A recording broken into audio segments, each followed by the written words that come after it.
जय जय माई जय जय माई राधा कृष्ण माई जय जय माई जय जय माई राधा कृष्ण माई जय जय माई शिरडी साई माई। जय सद्गुरुनाथ महाराज की जय। जगत माते राधे कृष्ण माई की जय। குருநாதருடைய அருட்பெரும் கருணையினால இப்ப நம்ம வாரணாசியில இருக்கோம். ஆல்ரெடி இந்த ஒரு சின்ன காட்சிகளை நீங்க கடந்த வீடியோல பார்த்திருப்பீங்க. வாரணாசி ரயில்வே ஸ்டேஷன் தான் இது. இப்ப நம்ம இங்கிருந்து எங்க போக போறோம் அப்படின்னு கேட்டீங்கன்னா கயா சேத்திரத்துக்கு போக போறோம். கயா அப்படின்னு சொன்னாலே நமக்கு முன்னோர்களுக்கு திதி கொடுக்கக்கூடிய ஒரு உயர்ந்ததான சேத்திரம் அப்படின்னு சொல்லப்பட்டிருக்கு. சோ அந்த சேத்திரத்துக்கு தான் நம்ம வாரணாசி ஜங்ஷன்ல இருந்து போறோம். சரி, இப்ப இந்த வாரணாசில இருந்து கயாவுக்கு எத்தனை ட்ரெயின் இருக்கு, எது ரொம்ப முக்கியத்துவமான ட்ரெயின், எந்த ட்ரெயினை பிடிச்சா சீக்கிரமா நாங்க காசில இருந்து கயாவுக்கு போயிட்டு திரும்பவும் நாங்க காசிக்கு வந்துடலாம் அப்படின்னு நீங்க கேட்டீங்க அப்படின்னா ரொம்ப அற்புதம்.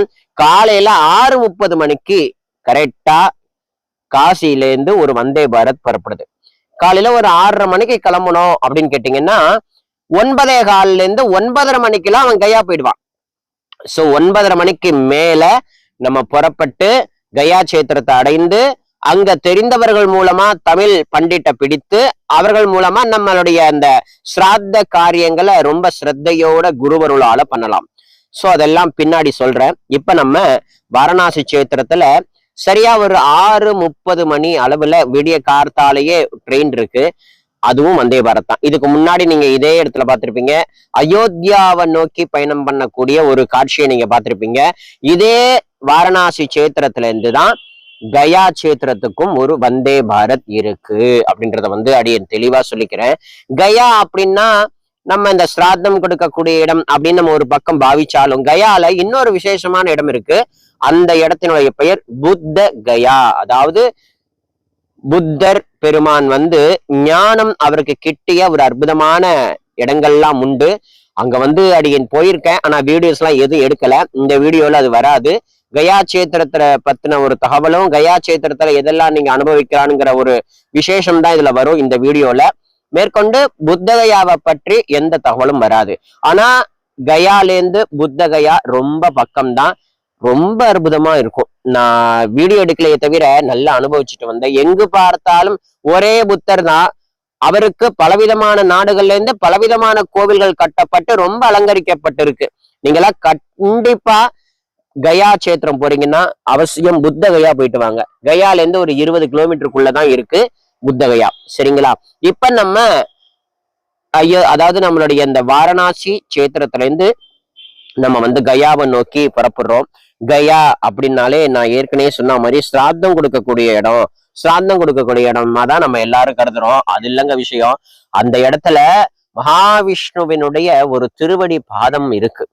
மகாவிஷ்ணுவினுடைய ஒரு அற்புதமான திருவடி இருக்கு.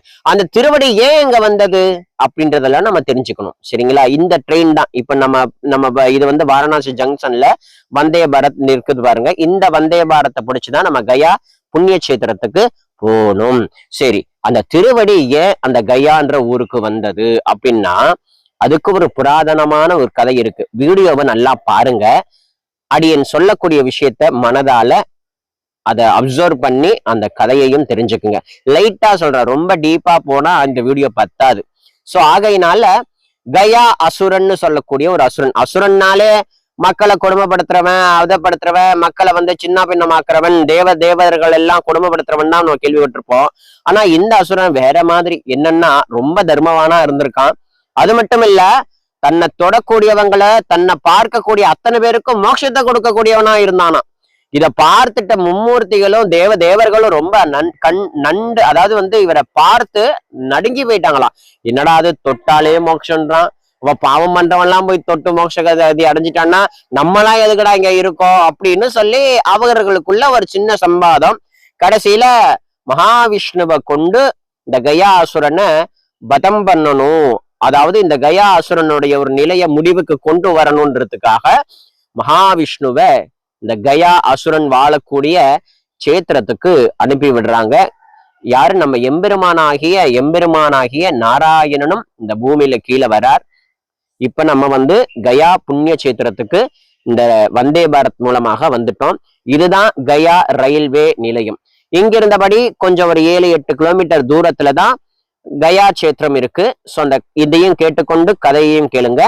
கடைசியில அந்த கயா அசுரனுக்கிட்ட வரம் கேட்கிறாராம். யாரு? நாராயணனே வரம் கேட்கிறாராம். எனக்கு வந்து தபஸ் பண்றதுக்கு சரியான இடம் வேணும், அதுக்கு உன்னுடைய மார்பு தான் வந்து சரியான இடம், நீ படுத்துக்கிறியா? நான் படுத்துக்கிறேன். அவன் கேட்டதெல்லாம் கொடுக்கக்கூடியவனா? நாராயணனே கேட்கும் போது கொடுக்க மாட்டானா? சோ ஆகையினால கொடுத்தார். அவருடைய திருவுடலை பூமியில அழுத்தி அதுல தன்னுடைய திருவடியை பதிச்சாராம். அதன் மேல உட்கார்ந்து தபஸ் பண்ற மாதிரி ஒரு லீலை. அப்ப அந்த அசுரனுடைய மார்பகத்துல அந்த திருவடியை பதித்ததனால இந்த இடத்துல அந்த திருவடி அப்படியே பதிந்து இருக்கு. கயா அசுரனை இந்த சேத்திரத்துல வதம் செய்தார் இல்லையா, இது வதம்னு சொல்ல முடியாது, கருணை காட்டியிருக்காருன்னு சொல்லலாம். சோ அந்த இடத்துல அந்த அசுரனை அழித்ததற்கான ஒரு ஞாபகார்த்தமாக எம்பெருமானாகிய நாராயணனுடைய விஷ்ணுவினுடைய பாதம் இருக்கு. ரொம்ப அற்புதமா இருக்கும், நல்லா இருக்கும். நீங்க எல்லாம் கட்டாயம் அவசியம் போய் பார்க்கணும். அந்த பாதம், அந்த கதை இதுதான். இது ஒரு பெரிய கதை, ஆனாலும் அடியன் ஷார்ட் அண்ட் ஸ்வீட்டா அழகா உங்களுக்கு சொல்லிட்டேன். சோ இது ஜங்ஷன், கயா ஜங்ஷன். இந்த கயா ஜங்ஷன்லயே நமக்கு முதல்ல தரிசனம் கொடுக்கக்கூடியவர் பார்த்தீங்கன்னா புத்தர் தான். ஏன்னா இங்க கயா பீகார் மாநிலம். இது பீகார் மாநிலத்துல கயா சேத்திரம்னாலே இங்க விஷ்ணு பாதம் அண்டு புத்த கயா இது ரெண்டும் தான் ரொம்ப ஃபேமஸ். ஸோ இங்க இருந்தபடி நாங்க ஒரு ஒரு சின்ன ஆட்டோவை பிடிச்சிதான் நாங்க கயா சேத்திரத்துக்கு போனோம். ஸோ இந்த மாதிரி அந்த கயா சேத்திரம் கயா அசுரனை அழித்ததுனால இந்த ஊருக்கு பேரே கயா அப்படின்னு மாறிட்டு, அந்த அசுரனும் எம்பெருமான் கிட்ட வரம் பெற்றிருக்கார். இந்த இடத்துல யாரு சிராத்தம் பண்ணாலும் அவர்களுக்கு மோட்சகதியை கொடுக்கணும்னு சொல்லி ஒரு வரமும் கேட்டு வாங்கி கொண்டான். யாருக்காகனா?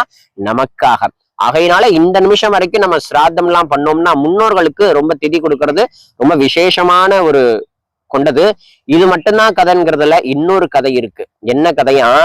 ராமச்சந்திரமூர்த்தி சார்ந்த, ராமாயணம் சார்ந்த ஒரு கதை இருக்கு. என்ன கதை அப்படின்னு கேட்டீங்கன்னா, ஸ்ரீராமர், லக்ஷ்மணன், சீதா மாதா 3 பேரும் இந்த வழியா வந்து கயாவுல ஒரு நதி ஓடின்னு இருக்கு. என்னன்னா பால்குனி நதி. இன்னும் கொஞ்ச நேரத்துல அந்த பால்குனி நதி அப்படின்னு உங்களுக்கு காட்டுறேன். அந்த பால்குனி நதியில 3 பேரும் இருக்கிறாங்க. தன்னுடைய தந்தையான தசரத மூர்த்திக்கு சிராத்தம் கொடுக்கணும்னு நாள் வந்ததுக்கு அப்புறம் லக்ஷ்மணனும் ஸ்ரீராமனும் அதற்கான பொருளை வாங்குறதுக்காக போயிட்டாங்க வெளியில. ஆனா ரொம்ப லேட் ஆயிட்டு உடனே தசரதர் வந்து சூக்ஷ்ம ரூபமா வந்து சீதா மாதாவை எனக்கு சாப்பாடு கொடு, பசிக்குது, இல்லைன்னா மண்ணால நீ பிண்டமாவது எனக்கு கொடுன்னு சொன்ன உடனே அழகா வந்து 5 சாட்சிகளை கொண்டு, இப்ப பிண்ட தானம் கொடுக்குறோம் அப்படின்னு கேட்டா அதுக்கு 5 சாட்சி சொல்லணும்ல. அந்த 5 சாட்சி யாருன்னா பால்குனி நதி. தோ வந்தாச்சு பாருங்க, இதுதான் அந்த பால்குனி நதி. பால்குனி நதி, பசு, பிராமணர்கள், துளசி, கேதகி மலர். அதாவது கேதகி மலர் ரொம்ப ஒரு அற்புதமான மலர். அப்புறமா அக்ஷயவடம் சொல்லக்கூடிய ஒரு ஆலமரம். சோ இந்த 5 சாட்சிகளை கொண்டு சீதா மாதா தசரத மூர்த்திக்கு பிண்டதானம் பண்ணிருக்காள், ஒரு பெண்ணாக இருந்து கொண்டு. சோ இப்ப நீங்க பார்க்கிற இந்த சேத்திரம் தான் கயா சேத்திரம். பால்குனி நதி இதுக்கு முன்னாடி ஓடுது பாருங்க. தண்ணி இருக்குதா இல்லையான்னு ஒண்ணுமே இதுல புரியாது. ஏன்னா சாபம் கொடுக்கப்பட்டிருக்கு. அந்த ஒரு 5 பேர் சொன்ன சாட்சிகள், அந்த 5 சாட்சிகளுக்கும் யாரு? சீதா மாதா வந்து சாபம் கொடுத்திருக்கா. ஏன்பா சாபம் கொடுத்தாங்கன்னு கேட்டீங்கன்னா, ராமர் பொருட்கள் எல்லாம் வாங்கிட்டு வந்ததுக்கு அப்புறம் நான் வந்து மாமனாரான தசரத மூர்த்திக்கு நான் சிராத்தம் கொடுத்துட்டேன்னு எப்படி கொடுத்த, யாரு சாட்சின்னு கேட்கும்போது இந்த 4 பேரையும் 5 பேரையும் சொல்லும் போது பால்குடி நதி கொடுக்கல பொய்யின்றுவாங்களாம், பசு கொடுக்கல பொய்யின்றுமா, பிராமணர்கள் கொடுக்கலன்னு பொய் சொல்லிடுவாங்க, துளசி மாதாவும் பொய் சொல்லிடுவாங்க, கேதகி மலர் அதுவும் பொய் சொல்லிடும், அக்ஷயவடம் மட்டும்தான் சீதா மாதா சிராத்தம் கொடுத்தாங்கன்னு உண்மையை சொல்லுமா.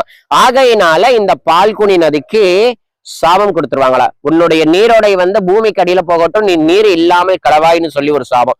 பசு நீ என்னதான் கோமாதாவா தெய்வமாக இருந்தாலும் உன்னுடைய வாய் மட்டும் அசுத்தமாவே இருக்கட்டும்னு சொல்லி சாபம் கொடுத்தாங்களாம்.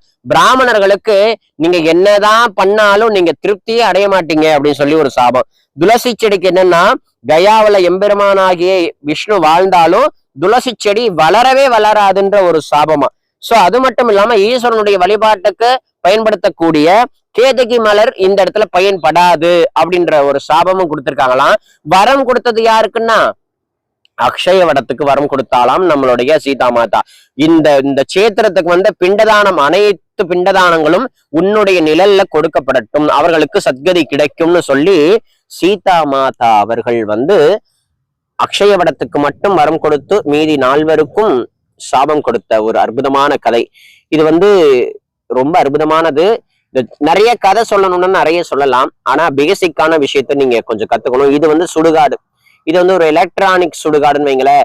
காசியில எப்படி வந்து சுடுகாடு இருக்குதோ அதே போலதான் இங்கேயும் நிறைய சுடுகாடுகள் உண்டு. அதாவது எலக்ட்ரிக் தருணத்துல இந்த மாதிரி வைத்து எரிக்கக்கூடிய ஒரு சுடுகாடும் உண்டு. சாதாரணமா விறகுகள் கட்டைகளை வடிச்சு அடக்கி அவர்களுக்கு ராமநாமம்னு சொல்லி அந்த இடத்துல எரிக்கக்கூடிய ஒரு விஷயமும் இந்த இடத்துல இருக்குங்கிறத வந்து அப்படின்னு சொல்லிக்கிறேன். இந்த இடத்துக்கு நாங்க சுவாமியுடைய அருளால வந்தோம். கரெக்டா ஒரு 9:30 மணிக்கு எங்களை ட்ரெயின்ல இறக்கி விட்டாங்க. ஸோ அதுக்கப்புறம் நாங்க அங்கிருந்து ஆட்டோ பிடிச்சி, எங்களுக்கு தமிழ் பண்டிட்ல இங்க தெரிஞ்சிருக்கார். ஸோ நீங்க எதை பத்தியும் பயப்பட வேண்டாம். விஷ்ணு சாயின குருநாதனுடைய அந்த கிருப்பையை கொண்டு நீங்க வந்தீங்கனாலே எங்களுக்கு தமிழ் தெரியும், எங்களுக்கு வந்து சிராந்தம் பண்ணணும்னு சொன்னீங்கனாலே தமிழ் பண்டிட்டு தானா வாண்டடா வருவார். ஸோ அந்த இடத்துல நிறைய சிராந்தம் பண்ணிட்டு இருப்பாங்க. அந்த இடத்துல தமிழ் பண்டிட் யாரு அப்படின்னு லைட்டா நீங்க கேட்டீங்கனாலே ஒரு விவரம் தெரிஞ்சவர் குரு கிருப்பையால அழைத்து கொண்டு போய் தமிழ் காட்ட விட்டுருவார். இதெல்லாம் வந்து நான் 2வது முறை நான் இதுல பயணிச்சதுனால எனக்கு தெரிஞ்சவர்கள் மூலமா அடியன் ஈஸியா போயிட்டேன். முதல் முறை தரிசிக்கும் பொழுது அடியனா கேட்டு போய் அந்த இடத்துல அந்த சிராதத்தை கொடுக்கும்படியா பாபா கிருபை பண்ணார். சோ இந்த நதி தான் பால்குனி நதி. சீதா மாதாவினால சாபம் கொடுக்கப்பட்ட பால்குனி நதி அப்படின்னு சொல்லக்கூடிய நதி. நம்ம வந்து ஆலயத்துக்கு போகிறது, இது வந்து எலக்ட்ரானிக் சுடுகாடு. இதுக்கு ஆப்போசிட்ல இன்னொரு சுடுகாடு தெரியுது பாத்தீங்களா, அது வந்து மரக்கட்டைகளை வைத்து எரிக்கக்கூடிய ஒரு சுடுகாடு. சோ 2 விதமான சுடுகாடுகள் வந்து இந்த இடத்துல இருக்கப்படுது. சோ இங்க இருப்பவர்களுக்கு ஒரு நற்கதி கிடைக்குங்கிறது கூட காசியை போல இது ஒரு ஐதீகம் அப்படின்னு சொல்லக்கூடியது. ரொம்ப அற்புதமான சேத்திரம். மனுஷனா பிறந்தா இந்த மாதிரி சேத்திரங்களுக்கு எல்லாம் வரணும். ஸ்ரீராமனுடைய திருவடிப்பட்ட இடம், லக்ஷ்மண ஆழ்வாருடைய திருவடிப்பட்ட இடம், சீதா மாதாவினுடைய திருவடிப்பட்ட இடம், வரம் பெற்ற அக்ஷய வடம் இருக்கக்கூடிய இடம், அது எல்லாவற்றையும் காட்டிலும் கயா அசுரன் சொல்லக்கூடிய தர்மாத்மா வாழ்ந்த இடம். அது மட்டும் இல்ல, கயா அசுரனை கொண்டு தன் திருவடியை பதித்த மகாவிஷ்ணுவனுடைய பாதம் இருக்கக்கூடிய அதி அற்புதமான ஒரு இடம். இது மட்டும் இல்லைங்க விசேஷம், சைத்தன்ய மகாபிரபுன்னு சொல்லக்கூடிய பெரிய மகாத்மா நமக்கு கிடைக்கிறதுக்கு காரணமா இருந்ததே இவருதான்.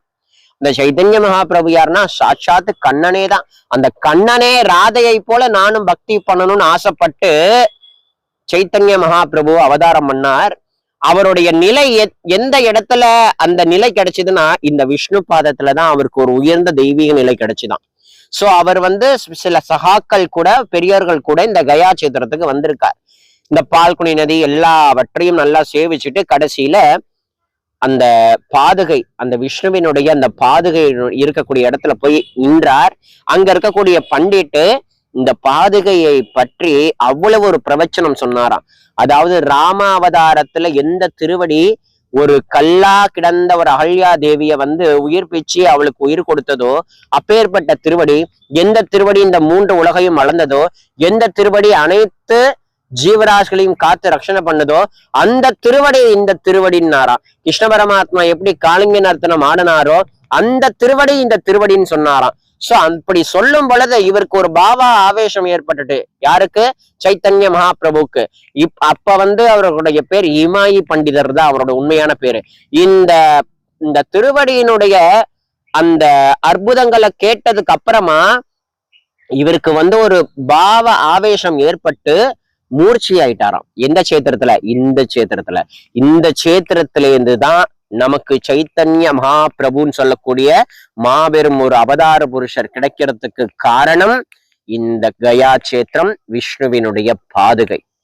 சோ இது வந்து அவ்வளவா யாரும் தேர்றதில்ல. எல்லாம் இங்க வந்து சிராத்தம் கொடுக்கலாம், இதுதான் இதுக்கு இந்த சேத்திரம் தான் இதுக்குங்கிற மாதிரி நம்ம நினைக்கிறோம்.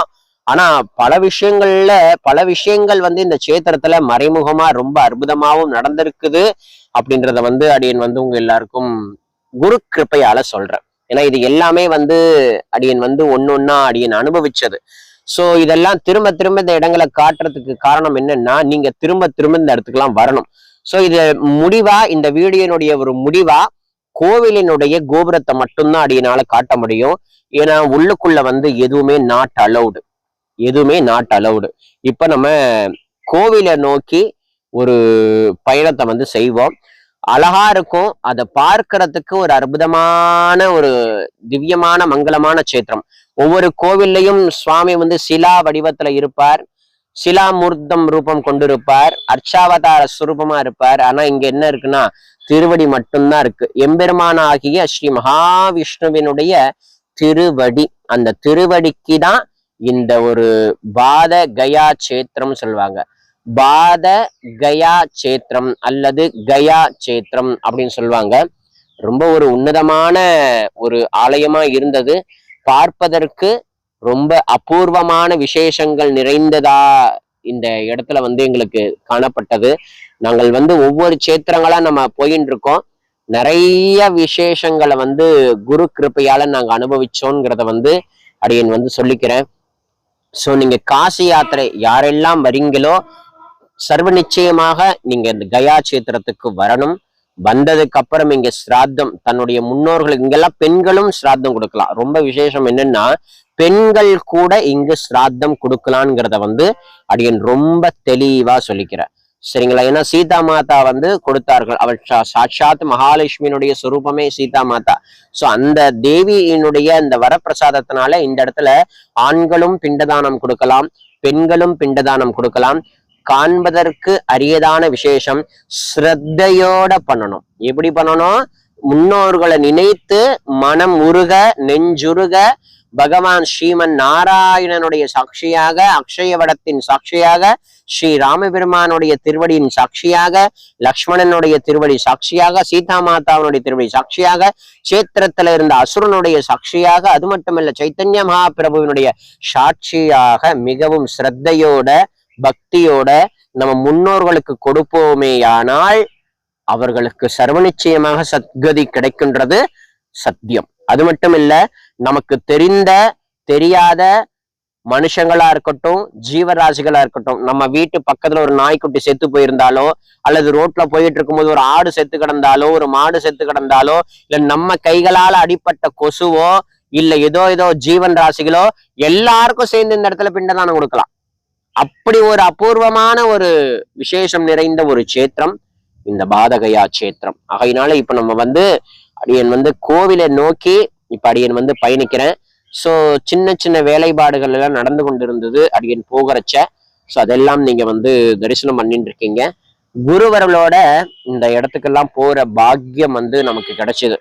குருநாதனுடைய அந்த அந்த சங்கல்பம், அந்த குருநாதனுடைய அந்த கருணை, ஜெகத்மாதாவினுடைய ஒரு அன்பு மட்டும் இல்லை அப்படின்னா இந்த மாதிரி சேத்திரங்கள்லாம் நமக்கு கிடைக்கிறதுக்கு சான்சஸே இல்லை. ஸோ இதுக்கெல்லாம் வந்து முன்னோர்களுடைய பரம அனுகிரகமும் புண்ணியமும், நம்மளுடைய பெற்றெடுத்த தாய் தந்தனுடைய பரம அனுகிரகமும் புண்ணியமும், குலதெய்வத்தினுடைய பூரண அருள் ஆசையும், அது மட்டும் இல்லாம குருநாதனுடைய பரம அனுகிரகம். தோ பாத்தீங்களா கோபுரம் தெரியுது பாத்தீங்களா? பாதகையா சேத்திரத்தினுடைய நாயகனாகிய எம்பெருமான் ஸ்ரீமன் நாராயணனுடைய அந்த திருவடி பொதிந்த ஒரு அற்புதமான ஆலயம், புவனாலயம், தபோவனாலயம். ரொம்ப அந்த திருவடிய, எல்லா திருவடியும் ஒரே திருவடி தான். அந்த திருவடிய மனதார கொஞ்சம் நினைத்தாலே நமக்கு வந்து ஒரு விதமான ஆனந்தம் கிடைக்கும்.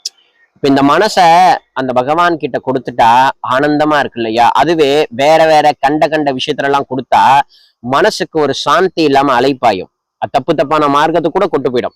ஆகையினால எப்பொழுதும் எந்த சேத்திரத்துக்கு போனாலும் அந்த சேத்திரத்தினுடைய நாயகனாகிய அந்த சுவாமியினுடைய திருவடியில நம்மளுடைய மனதையும் நம்மளுடைய புத்தியையும் அப்படியே பூரணமா சமர்ப்பணம் செய்து அவரிடத்துல அப்படியே கொஞ்ச நேரம் உட்கார்ந்துடணும்.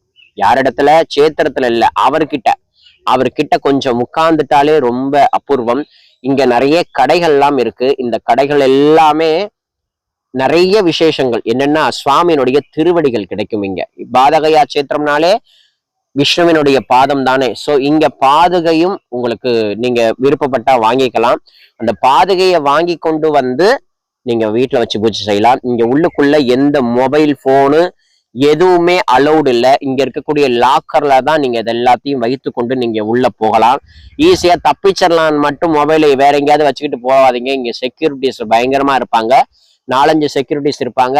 கரெக்டா செக் பண்றாங்க. சோ அந்த மாதிரி மாட்டிக்க கூடாது. இங்க தசாவதார மூர்த்தியினுடைய சிற்பங்கள் இருக்கு. பக்கத்துல தெய்வீகமான ஸ்ரீ பாதகையா சேத்திரத்தினுடைய ஒரு அற்புதமான கோபுர தரிசனம் நமக்கு வந்து கிடைக்குது. அந்த கோபுர தரிசனம் வந்து கோடி புண்ணியம் அப்படின்னு சொல்லுவாங்க. சோ இதெல்லாம் குரு கிருப்பையால நமக்கு கிடைச்சிருக்கு. அந்த அந்த கோபுரத்தினுடைய அந்த தரிசனம் பண்ணுங்க. அந்த கோபுரம் தான் நமக்கு அப்பேற்பட்ட அனுகிரகத்தை கொடுக்கக்கூடியது. பொதுவா நம்ம ஊர்ல எல்லாம் கலசாபிஷேகம் கும்பாபிஷேகம் பண்ணும் பொழுது கோபுரத்தை நோக்கி தீர்த்தத்தை விடும் பொழுது நம்மளாம் ஒரு பிரேமபூர்வமா வாங்கிக்கிறோமே, அதே மாதிரி இந்த தரிசனமும் நமக்கு பிரேமபூர்வமான அந்த சுவாமியினுடைய கருணை நம்ம மேல அருள்மலையாக பொழியட்டும். முக்கியமான விஷயம் என்னன்னா, இப்ப எல்லாவற்றையும் நீங்க தரிசனம் பண்ணிட்டு இங்க இருக்கக்கூடிய ஒரு ஆட்டோக்காரங்க பிடிச்சிங்கன்னா, நாங்க 2 பேர் தான் போனோம், நானும் சம்சாரமும். சோ 700 ரூபாய் வாங்கிக்கிட்டாங்க. எங்கள்கிட்ட இருந்து 700 ரூபாய் வாங்கிக்கிட்டாங்க. இன்னும் 2 பேரா இருந்ததுனால புத்தகையா சேத்திரத்துல இருக்கக்கூடிய எல்லா இடங்களையுமே புத்தர் பெருமான் ஞானோதயம் ஏற்பட்ட ஒரு போதி மரம்னு சொல்லுவாங்க இல்லையா, அந்த போதி மரத்துல கொண்டு போய் எங்களை விட்டார். நாங்க உள்ளுக்குள்ள நிறைய தரிசனம் எல்லாம் பண்ணிக்கிட்டோம். அங்க விதவிதமா போட்டோ ஷூட்காரங்களா இருக்காங்க. இந்த பாதகையா சேத்திரத்துல கூட போட்டோ ஷூட்காரங்க இருக்காங்க. உங்களுக்கு விருப்பமானால் ஞாபகார்த்தமா நம்ம வைத்துக் கொள்ளணும்னு ஆசைப்பட்டீங்க அப்படின்னா நீங்க இந்த இடத்துல புகைப்படம் எடுத்துக்கொண்டு ஞாபகார்த்தமாக வைத்துக் கொள்ளலாம். அது மட்டும் இல்லாம புத்தகையா சேத்திரத்துல ரொம்ப முக்கியமா நீங்க பார்க்க வேண்டியது புத்தர் ஞானோதயம் கிடைத்த இடம். அந்த போதி மரத்தை நீங்க தரிசனம் பண்ணணும். சோ அந்த இடத்துலயும் போட்டோஷாப்காரங்களாம் இருப்பாங்க. ஒரு 200 ரூபாய் 100 ரூபாய் கொடுத்தீங்க அப்படின்னு கேட்டீங்கன்னா அழகா போட்டோ எடுத்து கொடுத்துருவாங்க. நீங்க ஞாபகார்த்தமாக நீங்க வைத்துக் கொள்ளலாம். இந்த கயா சேத்திரத்துல பிண்டதானம் நீங்க கொடுக்கும் பொழுதே சில போட்டோகிராஃப்ஸ்ல இந்த மாதிரி நீங்க பிண்டதானம் கொடுக்கறத நான் போட்டோ எடுத்துக்கலாமான்லாம் கேட்பாங்க. அவங்க பாஷையில அவங்க வரத வச்சே நீங்க போட்டோ எடுக்க தான் வரான் அப்படின்றத நம்ம புரிஞ்சுக்கலாம். பாஷங்கிறத விட அந்த அந்த தெய்வத்தினுடைய அந்த அனுகிரகத்தை நினைத்து கொண்டு நம்ம போனா நமக்கு மனசுக்கு அவ்வளவு ஒரு புரிதலை கொடுத்துருவார். நம்ம எதுக்காக இங்க வந்திருக்கோன்ற ஒரு புரிதல் கிடைக்கும். நம்ம முன்னாடி எந்த பாஷக்காரன் அமர்ந்திருந்தாலும் இங்க பாருங்க, இங்க சுத்தி பிண்டதானம் கொடுத்துட்டு இருக்காங்க. நாங்க இருக்கிற ஒவ்வொரு இடத்துலயும் எல்லா இடத்துலயும் எங்க வேணாலும் உட்கார்ந்து இந்த இடத்துல பிண்டதானம் கொடுக்கும். பால்குனி நதியில நீங்க பாத்திருப்பீங்க, ஒரு இடத்துல நிறைய பேர் பிண்டதானம் எந்த மரத்துக்கடியில உட்கார்ந்து பண்றாங்க தெரியுமா? ஸ்ரீ தத்தாத்திரேய சுவாமி வாசம் செய்யக்கூடிய நல்ல அத்தி மரத்துக்கு அடியில தான் அந்த பிண்டதானம் கொடுத்துட்டு இருந்தாங்க. நீங்க இந்த வீடியோலயே நீங்க பார்த்திருப்பீங்க. சோ இந்த மாதிரிலாம் காண கிடைக்காத விஷயங்கள் எல்லாம் இருக்கு. புத்தகையா சேத்திரத்துல நீங்க போதி மரத்தை போய் அவசியம் தரிசிக்கலாம். அதே ஆட்டோக்காரங்க இன்னும் சில இடங்களுக்கு எல்லாம் கூட்டு போவாங்க. ஒவ்வொரு நாட்டுக்காரர்களும் கனடா நாட்டுக்காரர்களா இருக்கட்டும், ஜெர்மனி நாட்டுக்காரங்களா இருக்கட்டும், அமெரிக்கா நாட்டுக்காரங்களா இருக்கட்டும், ஜப்பான் நாட்டுக்காரங்களா இருக்கட்டும், சீனா நாட்டுக்காரர்களா இருக்கட்டும், அந்தந்த நாடுகள்ல இருந்து அந்தந்த கலாச்சார முறைப்படி புத்த பெருமானுக்கு அற்புதமான ஆலயங்களை கட்டி நமக்கு சமர்ப்பணம் பண்ணியிருக்காங்க. நீங்க ஒவ்வொரு இடத்துலயும் போய் அழகா தரிசனம் பண்ணலாம். இந்த இடம் நம்ம இந்தியால இருக்கோமா இல்ல சீனால இருக்கோமான்ற மாதிரியே போயிடும் நமக்கு. சோ அதெல்லாம் நீங்க அனுபவபூர்வமா அனுபவிக்கலாம். இது எல்லாவற்றையும் காட்டிலும் புத்தகையா சேத்திரத்துல 80 அடியில உயரமான ஒரு புத்த பெருமானுடைய சிலா வடிவம் இருக்கு. சோ அந்த சிலா வடிவத்தையும் நீங்க மனப்பூர்வமா தரிசனம் பண்ணலாம், போட்டோ ஷூட் எடுத்துக்கலாம். எந்த தடையும் கிடையாது. இந்த கயா சேத்திரத்துல மட்டும்தான் உள்ளுக்குள்ள எந்த போனுக்கும் அலௌடு கிடையாதுன்றத அடியன் ரொம்ப தெளிவா சொல்றேன். சோ நீங்க இந்த பேசக்கூடிய ஒவ்வொரு வார்த்தைகளும் காதல கேட்டுக்கொண்டே இந்த கோபுர தரிசனத்தின் முன்னாடி நிற்பதை போன்று மனதில் பாவித்து கொண்டு இங்க எம்பெருமானாகிய மகாவிஷ்ணுடைய பாதம் இருக்கு. அந்த பாதத்தை மனதில பதித்து கொண்டு சுவாமி கிட்ட உங்களுடைய முன்னோர்களுக்காகவும் உங்களுடைய குடும்ப உறுப்பினர்களுக்காகவும் உங்களை சுற்றி இருக்கக்கூடிய சர்வ ஜீவராசிகளுக்காகவும் மனதார உளமாற பிரார்த்தனை செய்து கொள்ளலாம். நம்ம தெரிந்தோ தெரியாமலோ கொசு அடிச்சிருப்போம், ஒரு மாட்டு அடிச்சிருப்போம், இல்ல ஒரு பள்ளி அடிச்சிருப்போம், தெரிஞ்சோ தெரியாமலோ ஒரு கரப்பாம்பூச்சி அடிச்சிருப்போம், இல்ல ஏதோ நடந்திருக்கலாம். சோ இந்த மாதிரி இறந்திருக்கலாம். அந்த ஜீவராசிகள் எல்லாமே சத்கதி அடையட்டும்னு சொல்லி நம்ம மனதார உணர்ந்து பிரார்த்தனை பண்ணுவோமேயானால் நமக்கு அந்த ஒரு அனுகிரகம் கிடைக்கும். அந்த நம்மளை சார்ந்திருந்த அத்தனை ஜீவராசிகளுக்கும் அந்த ஒரு அனுகிரகம் கிடைக்குங்கிறத அடியின் இந்த பிரார்த்தனை மூலமா சுவாமி அனுகிரகம் பண்ணுவாருன்றது பரம சத்தியம். சோ நாங்க எல்லா கயா தரிசனம் பண்ணிட்டோம், புத்த கயா எல்லாம் தரிசனம் பண்ணிட்டு சரியா நைட்டு ஒரு 7 மணிக்கு எங்க இந்த கயா சேத்திரத்துல இருந்து நம்ம வந்தோம் இல்லையா காலையில காசிலேருந்து, அதே கயா சேத்திரத்துல இருந்து வாரணாசிக்கு ட்ரெயின், அதே வந்தே பாரத். ஸோ நைட்டு 10:30 மணிக்கெல்லாம் கொண்டு போய் எங்களை காசில விட்டுட்டாங்க. ஸோ எங்களுடைய இந்த புனிதமான கயா பயணம் வந்து சீரும் சிறப்புமா சுவாமி நல்லபடியா பண்ணி கொடுத்தார்.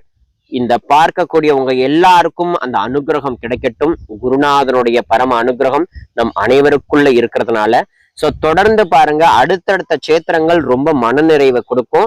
ஸோ ஒரு வீடியோவையும் நீங்க தொடர்ந்து மறக்காம பாதுகாத்து இது ஒரு அடியன் தரக்கூடிய ஒரு பிரசாதமாக ஏற்றுக்கணும். இது ஒரு வீடியோவாக பார்க்காம அடியன் போயிட்டு வந்த பிரசாதமாக ஏற்றுக்கொள்ளுங்கள். ஓம் சாய்ராம்.